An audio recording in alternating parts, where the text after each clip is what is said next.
வணக்கம் நண்பர்களே. உண்மையை உறக்கச் செல்வோம் உலகத்துக்கு. அத்தி பிரகத்வாராகியம்பியின் அருளாசியோடு ஆடி மாதத்தில் மகர ராசிக்கு என்ன பலன் நடக்கும் என்பதை பார்க்கலாம் வாங்க. பதிவை பார்ப்பதற்கு முன் நமது வளர்வாராகி யூடியூப் சேனலை சப்ஸ்கிரைப் பண்ணுங்கள், லைக் பண்ணுங்கள், ஷேர் பண்ணுங்கள், நண்பர்களிடம் பகிருங்கள். நண்பர்களே, இந்த ஆடி மாதத்தில் மகர ராசியை பொறுத்த வரைக்குமே இதுவரைக்குமே தோல்வி, கஷ்டங்கள், வறுமை, எடுத்த காரியத்தில் தோய்வு, நண்பர்கள் வகையில் பிணக்கு, குடும்ப ஒற்றுமை இல்லை, இதெல்லாம் நடந்துட்டு இருந்தது.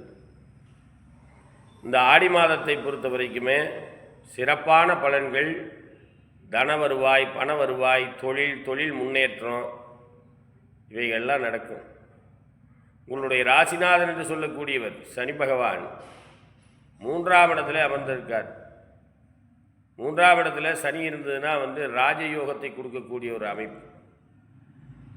அதே சமயத்தில் 2ஆம் இடத்தில் ராகு இருக்குது. கவனமாக வாய் வார்த்தைகளை கவனித்து பேச வேண்டும். திட்டமிடல், முக்கியமாக திட்டமிட்டு பேசணும். எண்ணம், எழுத்து, வடிவம், செயல். திட்டமிடாமல் பேசுறது, எதிராளி என்ன பேசுகிறாங்கிறத தெரிஞ்சிக்காமையே பேசுறது பகைமையை உருவாக்கும். கவனம் தேவை. ஆனால் அதே சமயத்தில் குருவினுடைய பார்வை இருப்பதனால வருமானம், பண வருவாய், அதாவது கையிருப்பு இருக்கக்கூடிய ஒரு அமைப்புகளை குரு பகவான் சேர்த்துவார். தாயாருடைய உடல்நிலைகள், அதே போல் உங்களை லாபத்தை கொடுக்கக்கூடிய நிலைமை, உங்களுடைய உடல்நிலைகள், இவை எல்லாமே மத்தியமாக தான் இருக்குது. ஒரு நேரம் நல்லா இருக்குது, ஒரு நேரம் தோய்வு ஏற்படும்.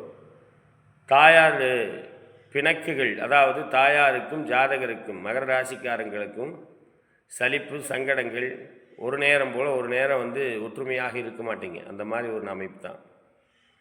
ஏன் அப்படின்னா சனி செவ்வாய் நேருக்கு நேர் பார்வை. 4-11க்கு அதிபதி சனி செவ்வாய், உங்களுடைய ராசியாதிபதி சனி பகவான். 2 பேர் ஒருத்தருக்கு ஒருத்தர் பார்க்குற போது ஒரு போராட்டம். அந்த போராட்டமாகப்பட்டது எங்கே உங்களுக்கு பாதிப்புகளை தருகுது அப்படின்னா உடல்நிலைகளில் பாதிப்பு. அப்பப்போ உங்கள் உடல்நிலைகள் உங்களுடைய சொன்னபடி கேட்காது. அதுக்கு தகுந்தாற் போல் உங்களுடைய உணவு பழக்க வழக்கங்களை சரியாக செய்துக்கணும். இளைய சகோதரர் வகையில் சங்கடங்கள், செழிப்பு இதெல்லாம் சேர்ந்துடும். முக்கியமாக பேசுனா பிரச்சனை அப்படிங்கிற மாதிரி இருக்கும். மூத்த சகோதரர்கள் பொறுத்த வரைக்குமே தள்ளாட்டமான வாழ்க்கை தான், போராட்டமான வாழ்க்கை தான். மூத்த சகோதரர் பொறுத்தளவுக்கு 11ஆம் இடத்தறிவு என்று சொல்லக்கூடியவர் செவ்வாய். செவ்வாயை பார்க்கறது சனி. உடல்நிலைகளில் பிரச்சனை, அதே போல் மன பயத்தை கொண்டு கொடுக்கும். யாருக்கு? மூத்த சகோதரர்களுக்கு. அதே போல் தகப்பனார் ஸ்தானங்கிறது தகப்பனார் ஸ்தானாதிபதி என்று சொல்லக்கூடியவர் ஒரு நிலையற்ற தன்மையைத்தான் பெறுது. நிலையற்ற தன்மைனா தனம், பணம் வரும் அப்படிங்கிறத எதிர்பார்த்து சொல்கிறது, அது வராமல் போகிறது, எதிர்பாராத நேரத்தில் வர்றது, தொழில், அதே போல் உடல்நிலைகள், இவைகள் எல்லாமே அதாவது நினைத்தது ஒன்று நடக்கிறது ஒன்று மாதிரி நடக்கும். யாருக்கு? தகப்பனாருக்கு. குலதெய்வ வழிபாடு, அதாவது ரொம்ப விசேஷம். இந்த மாதத்தில் எல்லா ராசிக்காரங்களுமே குலதெய்வ வழிபாடு இந்த மாதத்தில் செய்யணும். அதில் இந்த மகர ராசிக்காரங்கள் குலதெய்வ வழிபாடு நினச்ச மாத்திரத்தில் போயிட்டு வந்துடணும். இல்லைன்னா போக முடியாது. ஏன் போக முடியாதுன்னா கிரகநிலைகள் அப்படி இருக்குது. அதனால் போக முடியாத சூழ்நிலைகள் ஆயிரும். நினச்சா யாரையும் எதிர்பார்க்கக்கூடாது, குலதெய்வத்துக்கு போயிட்டு வந்துடணும். அப்போ தான் குலதெய்வத்தினுடைய அனுக்கிரகம் கிடைக்கும். உங்களை பொறுத்த வரைக்குமே இந்த மாதத்தில் தன வருவாய், பண வருவாய் இதெல்லாம் இருக்கும். உடல்நிலைகளில் சாப்பாடு முக்கியமாக நீங்கள் எடுத்துக்கிறதுல ரொம்ப கவனம் தேவை. வண்டி வாகனங்கள்லேயும் அதே போல் தான். வண்டி வாகனங்களில் பிரச்சனை ஆகும். வண்டி வாகனங்கள் மாற்றக்கூடிய எண்ணங்களும் மாற்றக்கூடிய ஒரு அமைப்பும், வண்டி வாகனங்களால் செலவுகளும், புதிதாக வண்டி வாகனங்கள் வாங்கக்கூடிய ஒரு அமைப்பு இந்த மாதத்தில் இருக்குது. அதுக்கு தகுந்தாற்போல தன வருவாய் பண வருவாயும் வரும். உங்களுடைய வாழ்வு இந்த மாதத்தில் மிக இனிமையாகத்தான் செல்லும். அதில் எந்த விதமான சந்தேகமும் இல்லை. வாய் வார்த்தைகளை மட்டுமே கவனமாக பேசணும். 2ஆம் இடத்தை பொறுத்த வரைக்கும் 2ஆம் இடத்துல ராகு இருக்குது. 2ஆம் இடத்ததிபதி எங்கே இருக்கார் அப்படின்னு சொன்னோம்னா 3ஆம் இடத்துல இருக்கார். 2ஆம் இடத்தில் இருக்கிற ராகு விஷமாக கொட்டும். அதாவது வாய் வார்த்தைகள் மற்றவர்களுக்கு நீங்கள் பேசுகிறது விஷமாக இருக்கும்.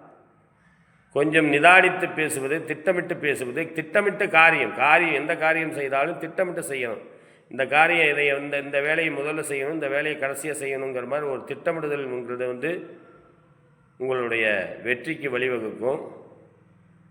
உண்மையாக இருக்கக்கூடியவர்கள் மகர ராசிக்காரர்கள், உண்மையாக உழைக்கக்கூடியவர்கள் மகர ராசிக்காரர்கள்.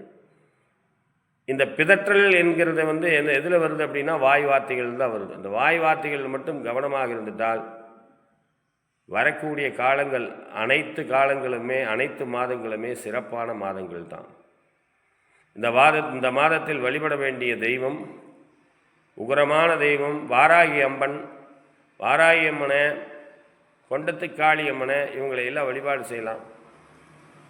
இந்த சுவாமிகளை அம்பாளை வழிபாடு செய்யும் பொழுது உங்களுக்கு அடுத்தடுத்து தோய்வு ஏற்பட்ட தொழிலும், கைவிட்டு போன தொழிலும், தன லாபமும், பண வருவாயும், உடல் ஆரோக்கியமும், தாய் தந்தையருக்கு ஏற்பட்ட பிணக்குகளும் சரியாகி உங்களுடைய வாழ்வில் முன்னேற்றத்தை காண்பீர்கள்.